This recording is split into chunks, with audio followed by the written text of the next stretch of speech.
Yo, peeps, Mr. C here again. Do you know what I mean? This is a classic track. So many troubles, so many challenges. Do you know what I mean? And what about the frustrations that people go through? Life goes on. You know, you can see the deep meaning that the tracks have. Oof. Oh, what can I say?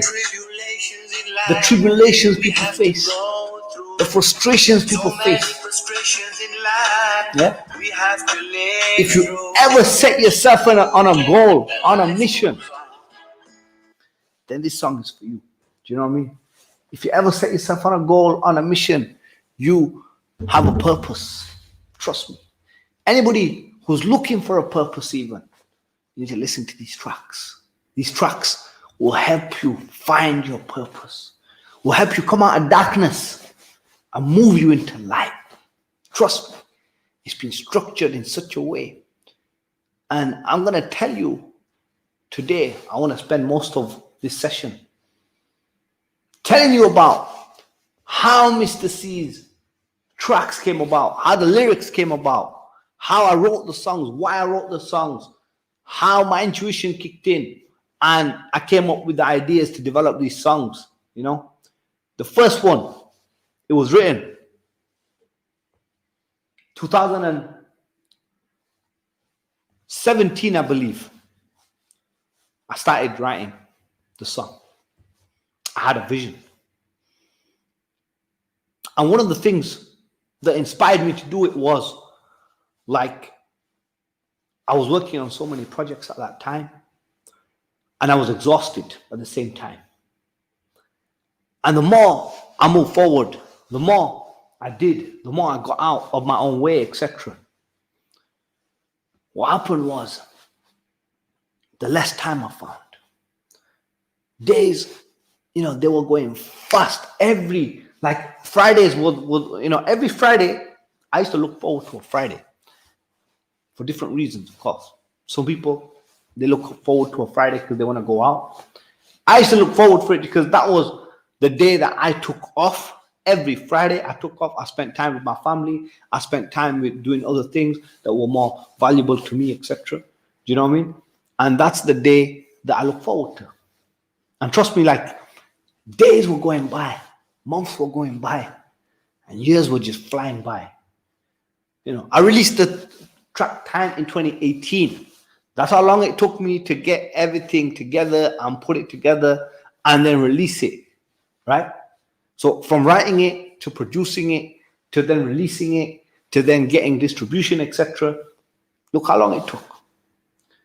And that was, you know, that was just a passion project for me. Like, that wasn't even like, I was a consultant. You know, I still am. That's what Mr. C stands for, many things. One of the things is consultant.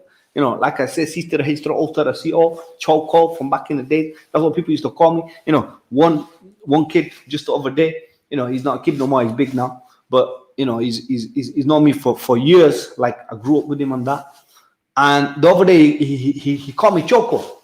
And I was like, yo, bro, you know, that name don't exist no more, bro. He's like, what do you mean? Fam. I go, fam. That name disappeared about 7-8 years ago. Do you get me? You know, what old are you in, bro? You know what I mean? Where you've been all these years. Like, I know that I haven't seen you in about 7 years. He's like, how's that, bro? I said, because you still call me Choco. Do you get me? Any man who calls me that, like, I ain't seen you for like 7-8 years. I moved on from that. Do you know what I'm saying? I'm Mr. C now. I've been Mr. C for what? 7 years now, bro. And you're there telling me you call me Choco, etc. Bro, get out of here. Do you get me? Like, you don't even know who man I am anymore. Do you know what I'm saying? Like, the people who call me that, they don't even know who I am anymore. Trust me. Like, when I became a consultant, like, I had to grow into it. You know, I had to adapt to change. I talk about change all the time. I had to adapt to different societies. I had to adapt to different cultures, etc. And trust me, that's all I sing about is progression. You know, and for me that was progression. Not the, you know, my roots is my roots. Like, you know, when I'm talking to you as Mr. C, I always talk to you as Mr. C. as Choco. This is how Choco used to go on back in the days, etc. Like Choco was a bad man. Do you get me? Like he was going all out all the time. You know what I'm saying? That was a different character of me. You know what I mean? Without my younger self. Yeah. Now, when I'm Mr. C, I'm an older gentleman. I have a different character, etc. when I'm at work, and when I'm with my boys, when I'm in the hood, etc. I'm still like because I'm in the hood. You get me? Like the hood roll, we roll different in the hood. Anybody who's from the hood, who's from a certain neighborhood, you guys know what it's like. You go in the hood. You have to go on. You have to blend in. You have to. Do you know what I'm saying? You can't go on like professional in the hood, bro. You know what I mean? Like the people are like, what the fuck you on? Do you get me? Get the fuck out of here. You know what I'm saying? So that's how it is. Like, every most people from the BAME community, you guys know what I'm on about. You know what I'm saying? It's all there. Do you get me? But that's because we adapt to change very well. We have different lingos, like especially me. You know what I'm saying? I can speak 4 different languages, yeah. But in every single language, what you find is the tonality is different. The tonality, I'm not going to give you a demonstration this time, but last time I gave it. Do you get me? You can go to one of these talks where I give you a demonstration of different vibes, different tonality. When we speak Bengali, we have a different tone. When we speak Urdu, we have a different tone. When we speak English, in a professional manner, it's a different tone. When we speak Rago, street, it's a different tone. Like now, do you get me? So this is how it is. But going back to when I was writing Time, I wrote it, and it was, like I said, the thing that inspired me was how fast time was going. I was working on so many projects, etc. And this was my passion project, but it wasn't this. It was everything else that was going on in my life was moving at such a fast pace that every week Friday used to come. Like I used to go to bed and it's Friday. Do you know what I mean? I used to wake up and a month has gone by. I used to wake up and next minute, years gone. It's like, where the hell is time flying? Flown by. Like, time does not stop. It doesn't stop for anyone. Do you know what I mean? And that's the first track. Moving on to the second track, man. Just as before I released Time, I was still working on the second track, and as I was observing things at that time, observing people at that time, I was in London a lot at that time. I was living in London that time. I was working in London that time and traveling there. I was traveling all over the UK, put it that way.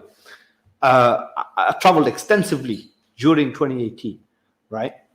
And what I was seeing was people's frustrations, with life, with so much, with work, with whatever it was.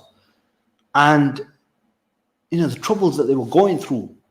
And then not only that, like even the youths, they were going through true tribulations as well. Do you know what I mean? When I'm going into certain areas, I was in Birmingham, I was speaking to the youths there, and I could see they're going through tribulations, they're going through some certain trials, etc. And I'm trying to explain to them, but I know what it's like. Like the youths are not going to listen. I've already been there. Do you get me? So they ain't going to listen. They're like, they think they know it all. Do you know what I mean?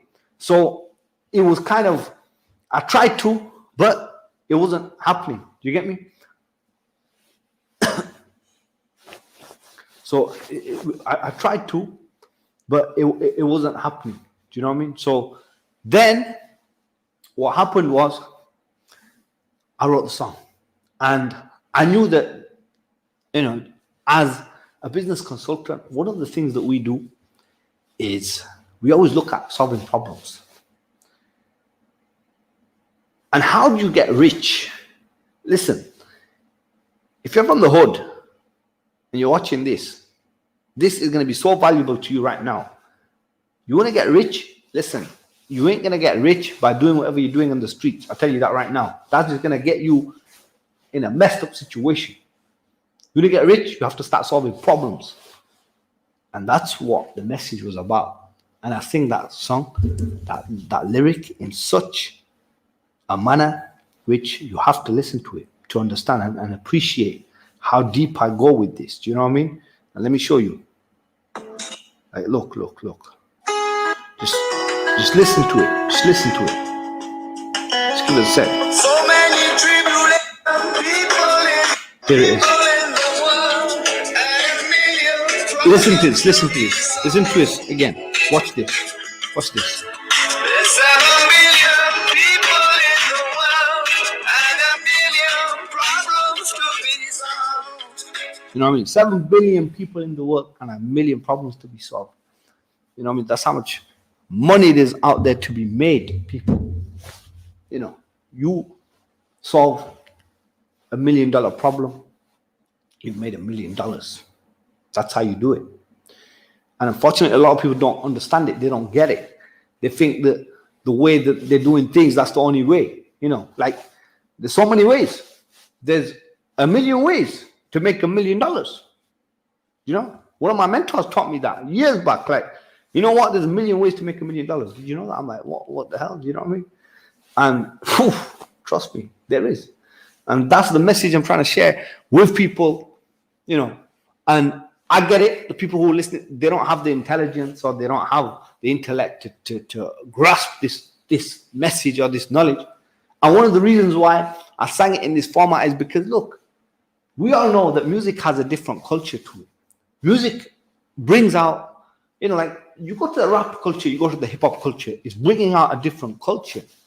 I'm trying to direct people to a new culture, a culture of leadership, a culture of thought leadership, a culture of entrepreneurship. That's what I'm trying to do. But nobody gets it. The problem is nobody gets it. But one day, you're going to look back to this day and you're going to be like, Mr. C was right. You know what Mr. C was trying to do? He was trying to do something big. He was trying to help people in such ways which nobody even tried. You know? And nobody can say that Mr. C never tried. Mr. C never did shit for anybody. Like, this is the shit I'm doing for people right now. You know what I mean? Even through my lyrics, through my tracks. You listen to the next track right now. I dare anybody to listen to Mind Over Matter. And you tell me that you don't find peace in that track by the end of it. You know what I mean? I guarantee you will find peace in that track by the end of it. No matter what situation you're in, it's structured in such a way. I did it in a format which is structured to give you peace at the end of it. Trust me, that's the sort of tracks I'm making out here. Not no, you know, booty this, booty that. I don't know, whatever this, whatever that. Do you get me? What people are into, like, what the fuck does that shit mean even? Do you get me? Like, what? I don't know what the fuck people are on. Especially, it's gonna corrupt your mind, damage it so much, you're gonna be fucked by the end of it. Do you get me? Like, the honest truth, I don't even listen to tracks. You know, there was no tracks out there. One of the reasons why I made it was there was no. I would play the radio, and there would hardly be any tracks that I would even listen to. I would be into. Do you know what I mean? And I had a different flavor of music as well. Do you know what I mean? Like growing up, you know, I was always into something called Baulagan. You know, this is one of the traditional folk music of Bangladesh. I was always into that. You know, people like Amiruddin Khala Mia, those things. You know, if you Google it, you can find them guys. But you know, it was like, we used to call it spiritual music, if you like. Do you know what I mean? So what I did was I tried to combine that skill set and use my skill set, combine it, intertwine it, and then produce these lyrics, Mr. C. And the good news is, my tracks right now have won awards. You know, they're going to be entered into certain films, and you'll see they're going to be produced. You know, I'm in talks with a few film producers, and hopefully it gets its big break. Do you know what I mean? And it's won awards, you know, in the film festivals, etc. You know, it's gone out there, and that's what I've done, you know, with it. So that's the good news. Like, I'm not watching it. You know, like a lot of people, they get disheartened, etc. If their song doesn't perform well or whatever. But I am bothered. I am watching that. I got a deal in America right now with, you know, with a few labels actually, right? And we're selling. Do you get me? We're selling. You know, and my tracks, they're all like performance-based tracks, right? And I want to move people with these tracks. You know what I'm saying? Not just with the lyrics, but with the tracks, with everything you see. You see. So that's what it is. And that's how it kind of came about, guys. Do you know what I mean? Like, I was on my journey, and I was seeing things, and I wanted to share it. And that's my experience, and that's what's there. So that's it for today, guys. Peace out. And I hope to see you on the next episode. Big up.